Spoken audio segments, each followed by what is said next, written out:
On one of summer's foggy mornings, the Pamona Gorge waits to reveal more of its ancient prehistoric secrets. Not far from the border with Canada, where the forest meets the grasslands, the gorge is hosting those in search of its past. So it's just a matter of finding where you want to dig now. You're just going to keep working your way down through the table, checking these pieces, kicking them behind you. Paleontologist with the North Dakota Geological Survey. So dig to it and then right below it. Spend a few moments with tourists who have come here from across the country to find fossils. It's kind of fun. It's like when you're a little kid and you're digging a hole to china in your backyard, but for adults. Oh yeah, I had plenty of sand pits in the backyard. Not dinosaurs, but the mysterious sea creatures that swam the inland sea that covered this area millions of years ago. So think of us sitting in the shallow part of the Gulf of Mexico, basically. So it's really warm, it's really shallow, only a few tens of feet to maybe a couple 100 feet deep at the most. Lots of life, lots of fish, lots of nautiloids, lots of reptiles, all kinds of creatures that were wandering around at the time. Using shovels, trawls, and brushes, these amateur fossil hunters look for pieces of our history. Over on this eastern part of the state, most of what we have is glacial. But luckily up here in the Pamona Gorge, the river has cut down through all that glacial and exposed these older rocks so that we can actually get down to them. And think of the natural history these fossil hunters are working around. Layer after layer, ash and sediment. And the further down you go, the further back in time you go. We are literally rescuing these things the moment before they're destroyed. In terms of how long these bones have been here, it's the last split second before they're destroyed. So that's what we're doing, is coming in and swooping in and rescuing everything that we can. It's just sifting your hands through this mud. It's old mud. Feels good. Diego Hernandez Black from California found a perfectly preserved fish vertebrae. Well, I thought it was a funny rock, but it's a bone. The neural canal would run through there, so the spinal cord right through there. Nice. It's a good mid-sized fish. Now I'm somebody who can say he found an 80-million-year-old fish bone in the ground. That's pretty cool. Layer after layer, the fossil hunters peeled back our past, looking for this. This is an articulation surface. This is probably the upper arm bone from one of these mosasaurs, but instead of having full arms like we do, they have a really squat flipper. The prize find, the mosasaur, the alpha predator, a fearsome reptile that ruled the seaway. They're like a kimono dragon, but with flippers instead of feet. They also have a hinged jaw like a snake, which when you have that hinged jaw, you never have to fully let go of your prey animal. You're just slowly conveyor belting him into your mouth. Yes, it is the T-Rex of the sea. Some wow moments, like this mosasaur jawbone. Found right up that hill. 80 million years old. So we have this propped up on what we call a cradle, just because these things are so fragile that if we leave them out and just set them on a tabletop, they will actually crush themselves under their own weight. So many who came on this dig shocked at the sheer beauty here and the fact that they could actually play paleontologist. It seemed perfect. Ahmed Keshji and son Zarek are from California. I thought it'd be fun, but this is like extremely fun. It's new, it's interesting. Greg and Cheryl Ogard of Frazee, now retired, came on their first dig together. You can see something and touch something that's 80 million years old. And I just kind of have a fascination for all things historical, and the older the better, I guess. So what else lurked out there so many millions of years ago? These secrets of the sea that North Dakota fossil hunters hope to uncover and preserve. With photographer Devin Krinke at the Pamona Gorge, Kevin Wildman, WDAY 6 News.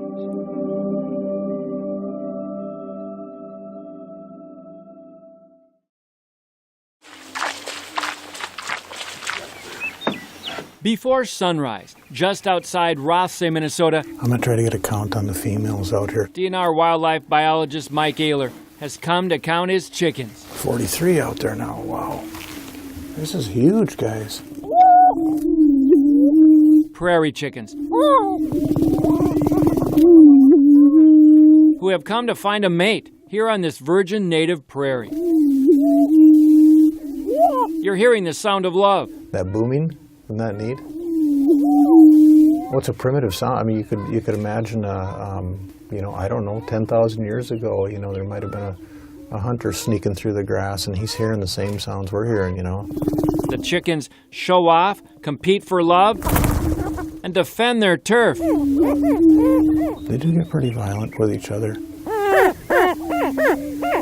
After a little skirmish, it's a little shake and shimmy, no harm done, walk away. Male ego is just a little bit at play here. The prairie chickens fill their colorful air sacs, fluffing their pinea feathers. So you have those pinnae sticking up, and then you have the sacs engorged, and then the sound. It's just that's a smorgasbord of, you know, treasure right there for a female that's looking for a healthy guy. Oh, a few raptors flying around, sometimes that'll get them to get a little excited. That was a marshhawk, a harrier. They'll come right back, though. There are so few tracts of native prairie left, the DNR says those landowners who are willing to preserve them are actually saving the prairie chickens. Some people would say, how could you live here? And there's others, these people that are here, they're like, how could you live anyplace else? Once as common as a summer songbird, the Minnesota prairie chickens are confined to just a few spots around the state. This type of habitat is you know, one of the rarest habitats we have in the state, really native prairie. A spring tradition that needs preserving. With photographer Devin Krinke in Rosse, Kevin Wallivan, WDY 6 News. Second and goal, Wahpeton on the Fargo South 9. South leads 27-20. Coaches, referees, and radio broadcasters packed KBMW's studio today. It is a tribute to a legend. Filling the morning airwaves with stories of a broadcast legend. Gary was like the Pope, and then there was Kennedy on my mom's list, and then there was Gary Rogers, you know. 9 seconds, 8 seconds. The 72-year-old radio great called his first game in the 1960s. Rebound, For 40 years, Gary Rogers would bring his listeners more than 5,000 games from small towns across the Southern Valley. Richland wins it on Seaton's rebound basket. He cared about the high schools, he cared about the colleges, he cared about Class A, Class B. Games that would take him on the road in the middle of winter, sometimes hours from home. But, you know, he'd get home from a ball game at midnight, and heck, he'd be here at 6 o'clock. Well, he'd be on the air at 6 o'clock in the morning. No, it was amazing. He just did wonders. That is why it's especially cruel that this aggressive cancer has nearly claimed his voice. So have you been listening a little bit today, Gary? Some, yeah. What do you think? Oh, overwhelming. And so today, Wahpeton firefighters celebrated one of their own. We'll get you buckled in, buddy. Gary, a firefighter for more than 3 decades in Wahpeton, not only got a day in his honor. All right, here we go, GR. More than a dozen fire trucks paraded downtown Main Street. People from all over lining Dakota Avenue. Piper, can you tell him why you're here? Because I want to see Gary Rogers. And tell him what he did, or what he is. He's a great firefighter. He was everything about this community. We're going to miss him greatly. I just feel honored to be able to do this for you, GR. And then, this town's final farewell.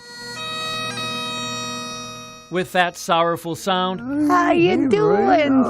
I'm doing great. How you doing, my friend? The people lined up in the sun, thanking this man who started out their mornings on the radio daily. You put us on the map. Who for decades called the games of their sons and daughters and grandchildren.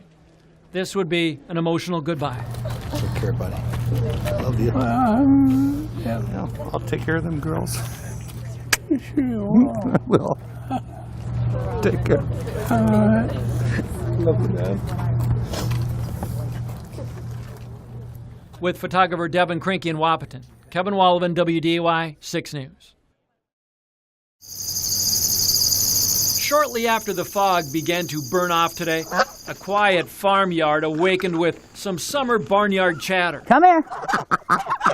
Adam Gettle is a hunter, avid outdoorsman, but lately, neighbors and friends have called on him to take care of some orphaned honkers. Every summer we end up with some kind of animals. It's just this year they were all feathered. 2 hatched from eggs. A destroyed nest, and there was 2 remaining eggs that were in the process of hatching. Yeah, that's where you came from. And the newest Canada goose, Wilbur, Adam got just days ago. Wilbur's usually the one that follows me wherever I go. Are you eating my shoe? Did you wreck my shoe? When they hold their head out at you and kind of make that little sound, it's kind of a greeting call. Hi, beep, beep, beep, beep, beep, beep, beep, beep, beep. Hi, beep, beep, beep, beep, beep, beep, beep. Adam rescued Wilbur from the gas station and brought him to the farm, where the goose is never far from his human friend. You guys want to go flying? So attached. Okay, come on, let's go. Beep, beep, beep, beep, beep, beep, beep. Come on, Wilbur. That when Adam leaves for work in the morning, Wilbur flies right alongside the pickup, just inches from Adam. He is an amazing bird, and he likes to be able to maintain eye contact while I'm driving down the road. It's really amazing just to see him in all of his natural beauty, just flying right outside the truck window. You don't usually get that close to a flock of flying geese, especially to be able to see them at point-blank range and potentially even reach out and pet them while they're flying next to you. Come here, Wilbur! And there's a reason for all this. Adam knows what is best for the geese. He wants Wilbur and the others to migrate, like other honkers. Just kind of my goal to make sure that they're healthy and well-fed and that they've had plenty of exercise so that if a flock of geese does come flying over, that they'll be able to join them and migrate with them. Wilbur's now smart enough that he will fly over the oncoming vehicle, but the reaction from the oncoming vehicle is still usually pretty priceless. They'll slow down, they'll stop, they'll get out of their vehicle, they'll turn around, they'll be watching, and there I'm going down the highway with a bird flying right out the side of the window. Adam has been working on this ultralight in hopes the 2-a-day practices continue. Whatever means necessary required to get them the exercise they need is whatever we're going to have to do. Training the geese to fly as a team, a flock. Come on, Wilbur! But until they fly south, workouts with Wilbur alongside a truck on a Trail County road. Come on, guys! Let's go! From Hillsboro, Kevin Wallivan, WDY 6 News.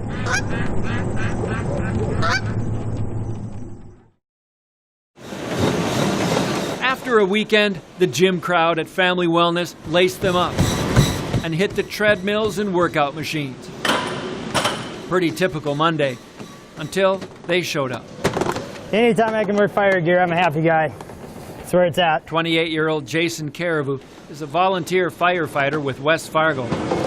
Today, he packed on an extra 50 pounds of gear as he and a dozen other area firefighters took turns during the day climbing stairs in honor of fallen firefighters from 9/11. It's the blood within the fire department.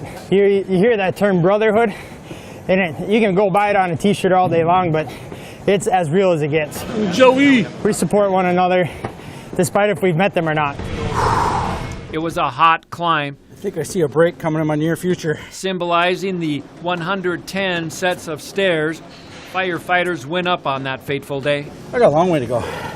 I'm starting to sweat already, though. Those at the gym today found it to be a reminder to us all that this typical Monday is anything but. I feel their pain because it looks pretty rough, honestly. Very important for us to be here to support our brothers that went through this. For firefighter Kendall Frost, it was a time to be mindful of why. It's kind of one of those things. We're always a brotherhood. And they can do it, we can do it. It's just kind of one of those things. It's the least we can do for what they sacrificed. Kevin Wallivan, WDY 6 News.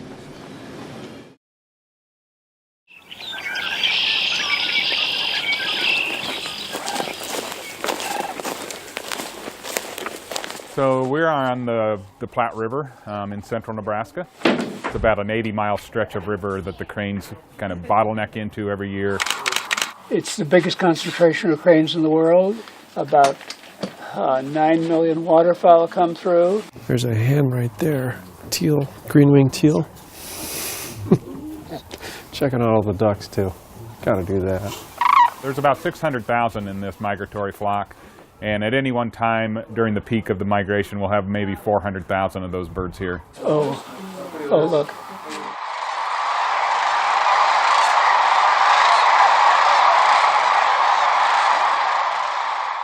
Just layer upon layer of cranes. It's just, it looks like a scene from the Jetsons, you know, with cars going every different direction.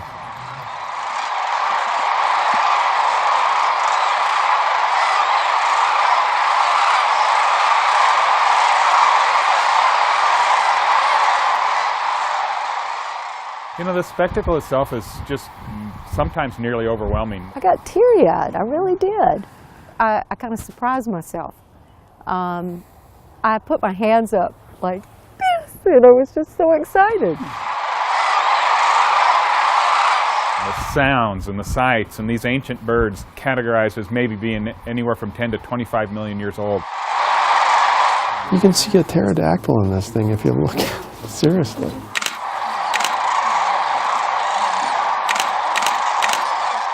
Look at that.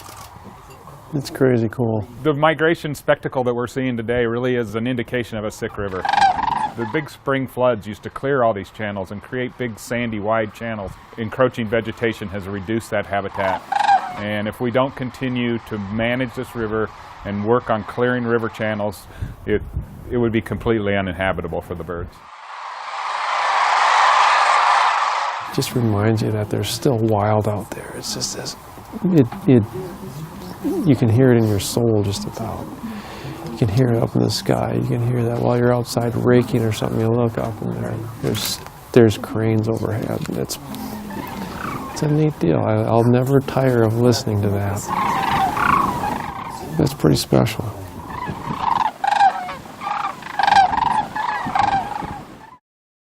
Do you guys want to gather around for a minute for painting, just real quick? This is no ordinary evening at the museum. Put the first coat on, let it dry a little bit. The Fargo Plains Art Museum is playing host to healing. One night to be confused, one night to speed up truth. We had a promise made. This is called The Art of Hope and Healing, put together by parents. Moms and dads who have lost children this past year because of our community's opiate crisis. Okay, so then you want a straight edge. Nikki Anderson, a longtime local artist, works alongside Lori Morse. Does this fit in this spot without covering the... Yeah. Oh yeah, it fits See, perfect actually. Yeah. Both have lost children to addiction this year. Nikki's son Lucas, a talented classical pianist. Lori's son Tyson, a popular good kid.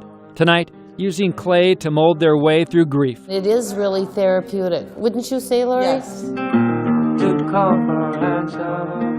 This is going to be a treble clef and a bass clef. It signifies hope, so that you can always sing, you can always dance, you can feel the music. The Andersons have lost 2 children to addiction, Lucas and Ashley. Imagine. After a little prodding from wife Nikki, it just feels kind of good to do this. I don't know. I've never John Anderson came to the museum done any clay for his own art and healing. And I know my wife's always begged me to come down here and do this, but I never have. So this is the first time. His piece, raw and real. When they left, they were by themselves. That's why I wrote Alone They Left Us. And now they're together.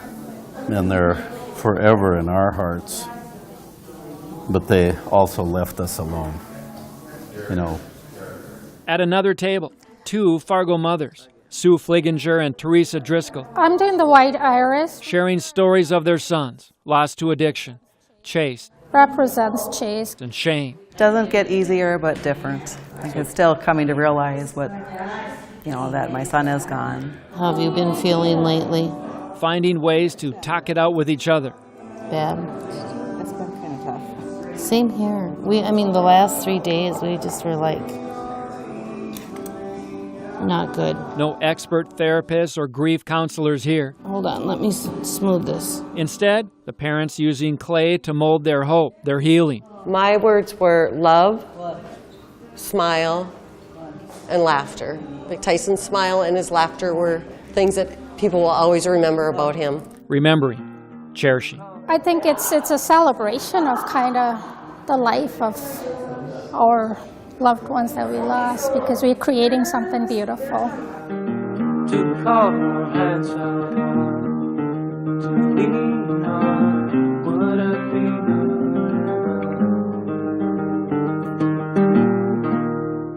Kevin Walvin, WDAY 6 News.